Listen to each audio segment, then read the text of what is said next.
视频开始前，想问一下各位的冒险能力多少级呢 ？Hello， 大家好，我是梁夏，不是梁虾。本期视频给各位带来 4.2 版本下半的卡池抽取建议啊。看完之后有帮助，记得点赞支持一下。至于一个硬币实心验，同人视频对转发显得比较大，帮忙转发一下吧，不用真的转发，退回来就行了。同时还有经验拿，谢谢。下半均为复刻角色，赛诺和灵人以及各自的专武。按照惯例，先从4星角色说起吧。第一位，开服老角色了。通关深渊第3层可以获取的一名角色，老玩家应该不用多说了，几乎都满命了，也会玩了。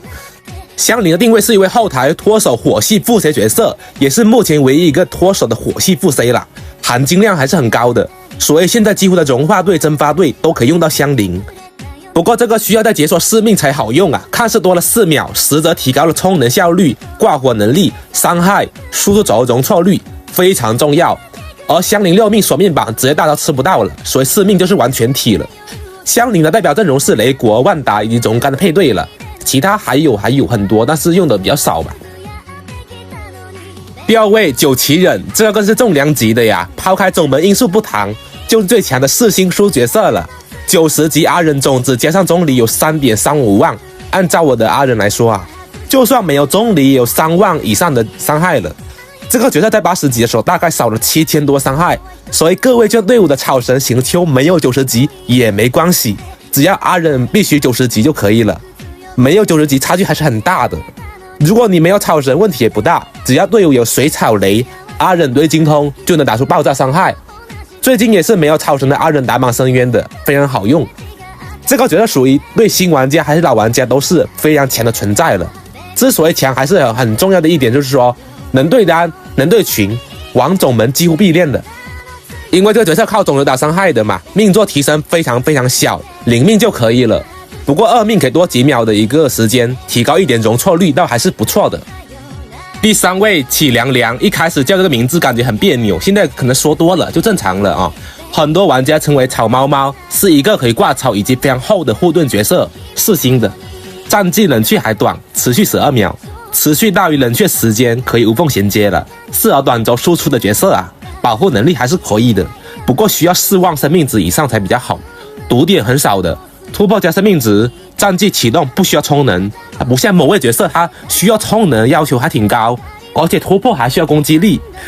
这位角色的不管后期还是萌新啊都很不错，跑图方面也可以，变成方块猫还挺可爱的，但是很多玩家后期都有中离了嘛，草猫猫后期用的很少了，除非你要挂草。然后是5星角色赛诺，相信各位也不陌生了，就算没有看到这个角色，应该也被冷笑话给认识了吧。赛诺是一位雷系战场的长轴输出角色，也是目前所有角当中战场最持久的，高达18秒的时间，需要80点能量，输出伤害是足够了，机制嘛就一坨了。首先18秒持续时间，很多 buff 都几乎吃不到，切人还会消失，如果切人不消失还说得过去是吧？还有80点能量大招，充能也不快啊，就很尬。现在感觉玩不玩赛诺都很奇怪，知道吧？赛诺所有配对，不管是高金还是低金，都被阿忍给优化了，所以玩赛诺几乎是真爱玩家了。叉 P 档随意啊，强度档直接跳过了。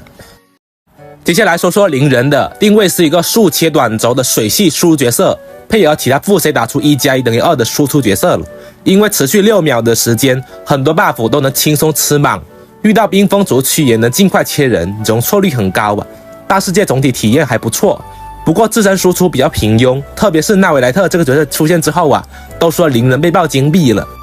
虽然灵人输出量不高，但是很多玩家都称为灵人为5星的自检员、守门员，机制还不错，打满深渊还是很轻松的，不追求极致强度，还不至于不能用。在目前版本只能说有纳维莱特就可以不抽灵人的角色了，总体还是挺叉 P 档的。而且这个角色非常平民，0+0黑剑即可，新手开荒还是很好用的，抽一个0命完全没问题的。至于武器卡池方面，月白刀、33暴击以及12的无门槛增伤还是挺香的，因为需要普攻触发，方向性只能说一般般吧。绿箭给灵人伤害7万，比专武差距 5% 左右，而且绿箭方向性也是目前最高的单口剑了。月白刀更多是外观好看去抽取。而船桨虽然有44暴击，但是特效方向性很一般需要吃精通和攻击力的角色，就算玩赛诺决斗也足够了呀，没必要抽取。这2把武器只能说平庸，不过相比上期的毒华还是好了一些了，还不错吧，只能说，但也是没必要。至于4型武器方面，3把西风系列一起说了吧。原神的角色大多数弓箭手和长枪角色辅助还是副 C 几乎都能用到这2把武器了，相信各位也不用我多说了，给大多数角色需要充能的，甚至某些情况比5星还好用。大件武器的西风呢，因为角色目前都比较尴尬，用的比较少，也不知道大家角色什么时候才能崛起呀。流浪乐章被很多玩家称为毒狗乐章吧，风格性很高的一把输出法器，比大月卡还好用，算是目前最强的4星法器吧。至于侠里龙吟马克勤还算很不错，但是考虑到缺双爆面榜不好堆，大月卡的狼牙会更加推荐，不过需要充月卡，这个得看个人的情况了。不过总体下来，这是4星卡池还是偏萌新了，老玩家几乎都满精炼了吧，这样就不用多说了。总结一下，老玩家几乎可以直接跳过了，不用抽，因为基本你都有了，或者说没有必要抽。萌新玩家嘛，没有阿忍可以考虑20到30抽试试水，毕竟阿忍实在太强了。武器池直接跳过就行了，阿忍主要是灵命就能用啊，灵命就行，不需要抽命做什么的。视频主要是给个建议，至于抽不抽呢，还得看你们的想法了。那么大家打算抽取这期卡池的谁呢？欢迎来到弹幕上证明你曾经来过，可以吗？那么我是梁夏，我们下期视频再见喽，各位拜拜。